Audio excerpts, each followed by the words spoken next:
Good afternoon, good evening, and good night. So thank you for having me here, and I'm honored to talk before you about the LRT.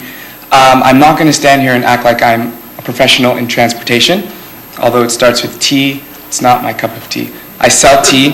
I'm more here to just paint out a picture of the reality of doing business in downtown Brampton the way it is right now.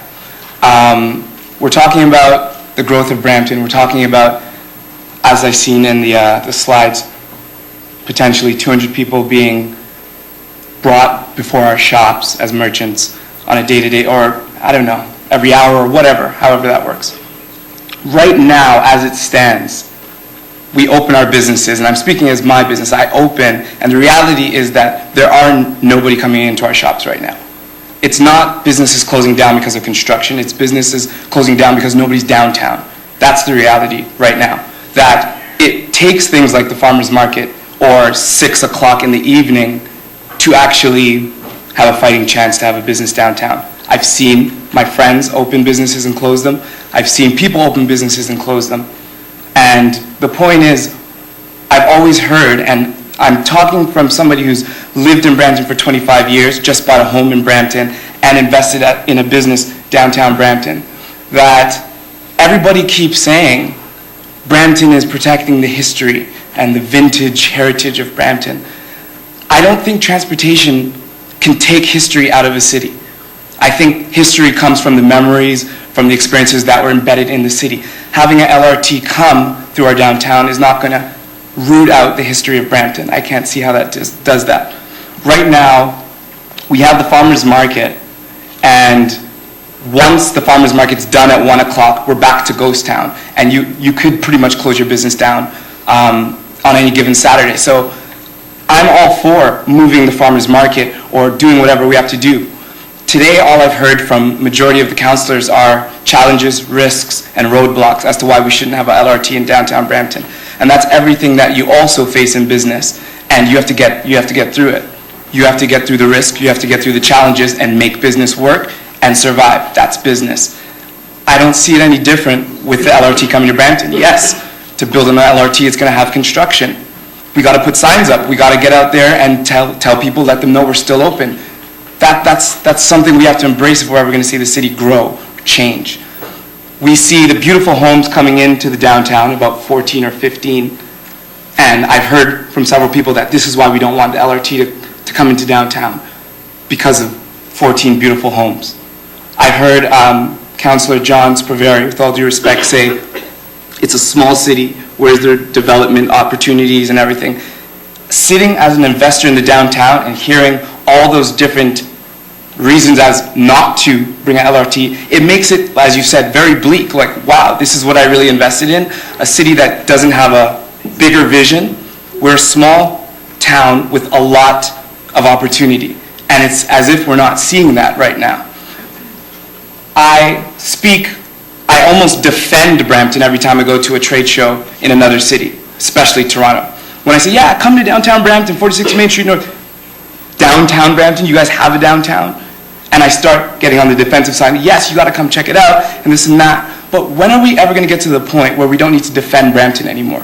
When we just operate like a real city who needs transportation to get people to come and experience the things that happen in downtown. There are great things that happen. We just had the food festival, a farmer's market.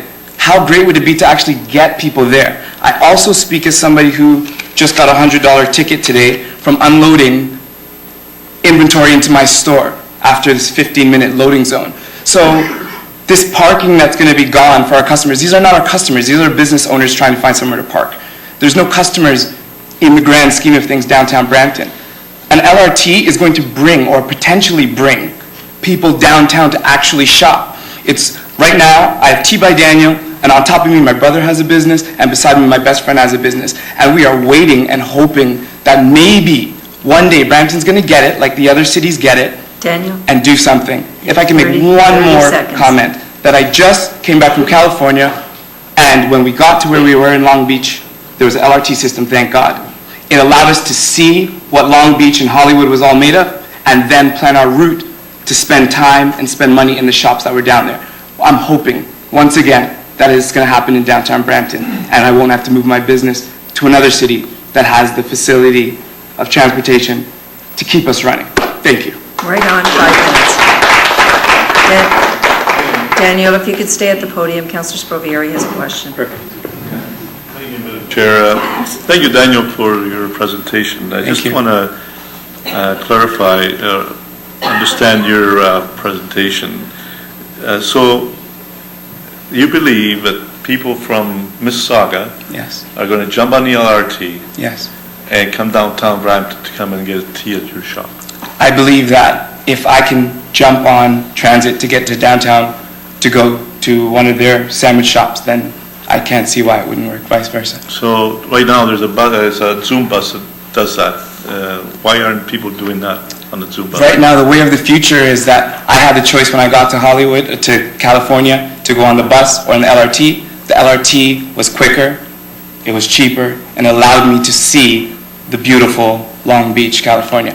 That's what I'm hoping is the same with the LRT. Now, it's a known understood fact that people who, commuters that commute back and forth from work, they don't stop and shop. In the morning, they're busy getting to work, and at night, they're busy getting home to look after their families and chores.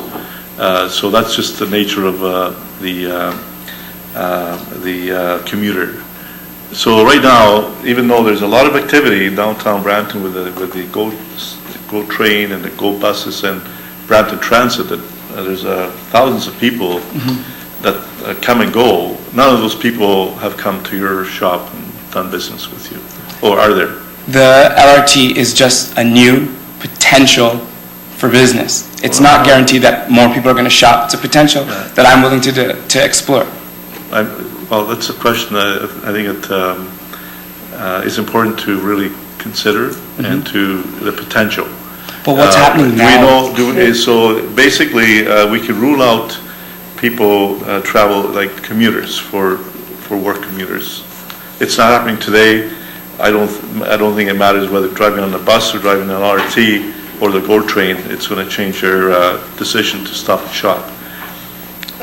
So you're hoping that people will actually jump on the LRT down from Mississauga or from Square or from Shoppers World or along that stretch just to come downtown to shop and do business here. Well, to back up that fact, Thursday, Friday, Saturday, Sunday being our busiest days right now, the majority of our customers, I shouldn't say majority, about half of our customers during those days come from Richmond Hill, Toronto, anywhere that we've gone to do trade shows and treat our shop as a destination shop. No, they don't come there for a cup of tea. They come to check out our downtown. And it always piques my interest that they pop in and ask, where can we park, where can we park, where can we park?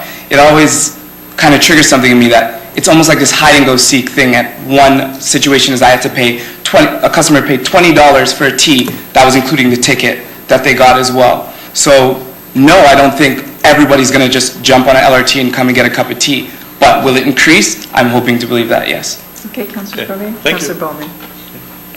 Chair. Good afternoon, Daniel. How's it going, Councillor? I just want to ask you a question, and if it's too personal, please just tell me.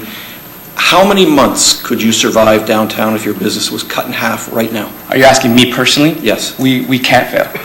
Because if it means putting on a Spider-Man costume to get out there, so if you're asking generally for businesses, I'm sure it would take a hit to any given business. It wouldn't matter if we were shut down if there was something in front of us for a year. It wouldn't stop anything. Okay, so if your business was cut in half, people paying customers, you're okay with that? Yeah, okay. We do very well. Okay, good.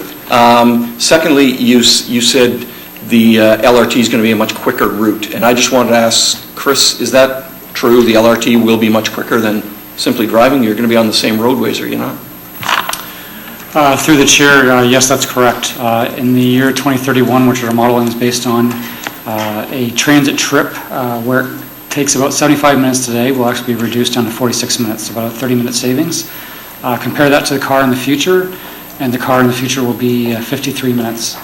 Now that's in 2031. Keep in mind that as beyond 2031, traffic congestion is only going to get worse. So the car is going to increase, beyond 53 minutes, whereas transit and the LRT at 46 minutes is going to remain because you have all those dedicated running, signal priorities, those sorts of things all in play. So that level of service for LRT is going to maintain. Okay, so 15 years from now, we're going to save 10 minutes. Is that correct? Over the car, yes. Okay, thanks. Thank you. Thank you, Daniel. Did you wish to delegate on July the 8th as well? 100%. You do? And I'll bet you have a Spider-Man costume. You do?